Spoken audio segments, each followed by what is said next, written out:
Welcome back to Pat Psychology Masters. Today I'm going to be talking about how and why people are different according to Carl Rogers' Humanistic Theory of Personality. In next week's video, I'm going to critically evaluate the description I provide in this video, so make sure to subscribe to the channel if you haven't already and hit that bell notification to make sure you get notified of the video that will come up next week. So let's begin. First, I'd like to describe what personality is, and I'll provide a really good explanation I found for personality by Gordon Allport. So he described personality as a person's characteristic pattern of behaviour, thoughts and emotions. Now, that's a very general description of personality, and it's kind of an overarching one which can encompass the psychoanalytic theory of personality, the behaviourist theory of personality, the cognitive theory of personality, and also the biological theory of personality. And of course, for the purposes of this video, the humanistic theory of personality. Now, humanistic personality theory more specifically focuses on what Carl Rogers thought were universal requirements that people need to reach their fullest potential. Now, Carl Rogers called this fullest potential the organismic potential. And when one achieves that potential, Carl Rogers called that state of being self-actualisation. Now, there's lots of different phrases which Rogers uses which might be new to you. They were certainly new to me. So as I bring them up, I'm going to provide a brief explanation of what they are, and you'll see the phrases pop up on screen as well. So there are fundamental features to Rogerian personality theory, Rogerian being that described by Carl Rogers. So I'll begin with the organismic self, and you've heard me say that word already, organismic.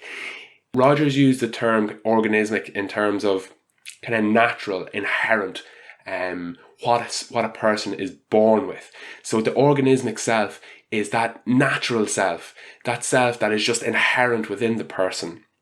And kind of downstream from that organismic self is the actualising tendency. So Rogers described the actualising tendency as people's kind of natural tendency to seek self-actualisation, that fullest potential I described. So the actualising tendency can be broken down into two components. Those are the biological component, and that's when people seek out warmth, sex, food, water, those kind of natural, those more biological urges. The psychological element of the actualising tendency is more refers to that search for fulfillment, meaning, kind of positive emotions, joy, comfort in the emotional sense, in the psychological sense. So these two biological and psychological components make the actualising tendency.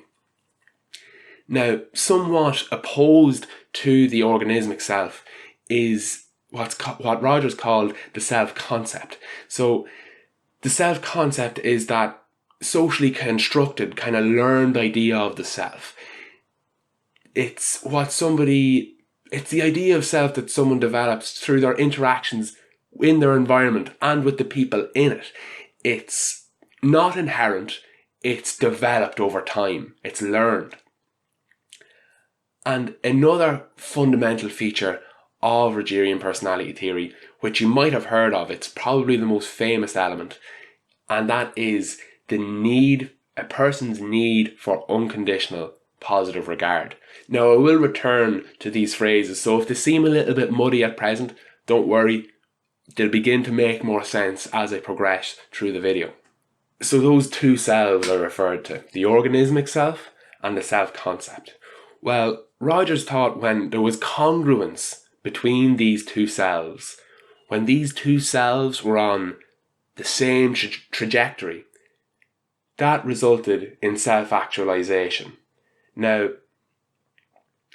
Rogers felt that for the vast majority of people, there was incongruence between these two selves. the actualising tendency was being blocked somehow by the environment, by interactions with people. Self-actualisation couldn't be achieved because the actualising tendency was being blocked. And Rogers felt a large reason for this was the lack in people's lives of unconditional positive regard. So what is it? What is unconditional positive regard? Well, Rogers felt it was distinct from love, which is why he didn't talk so much about love as he did talk about unconditional positive regard. The reason he felt it distinct from love is because he felt that love in many instances was transactional. It wasn't unconditional. It has a reciprocal nature to it, he felt. Now, for someone to give unconditional positive regard, they accept a person for who they are, they value a person for who they are, regardless of what they do. They want what's best for that person above what's best for themselves. So those are the giving elements. The receiving elements of unconditional positive regard make sense considering the giving elements. So for someone to receive it, Rogers felt they would be accepting of themselves, they would experience self-acceptance, they would recognise that they are a positive force in the world. As you can imagine, if people were accepting you and valuing you for who you were, not what you did. And understandably as well, considering this, a person who receives unconditional positive regard will understand that if they died, they'd be sorely missed. Now, I've given an overview of how people could be different. You know, the organismic self. Well, people are innately different. Even consider the biological perspective. People are born with different genes. They inherit different genes from their parents. So people are biologically different. So that organismic self, it makes sense that that will be different across individuals. And people's interactions with their environment are very peculiar to themselves. So the self-concept is going to be very, very different across people. So that's how people are different. That element of individual interactions with the environment would have been very prominent in Carl Rogers' mind.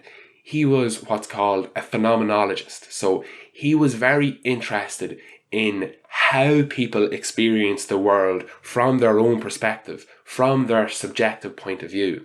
And he referred to what is called the phenomenal field. So the phenomenal field, not the adjective, oh, that's phenomenal, but it refers to the field of how somebody experiences the world. And he felt that that was unique for each individual. Additionally, he felt the reasons people were different, why they were different, was because they didn't experience all these features that I described homogeneously, the same. So not everybody had congruent self-concept and organismic self. Not everybody received unconditional positive regard. In fact, many people received different versions of conditional positive regard and learned what he described as conditions of worth.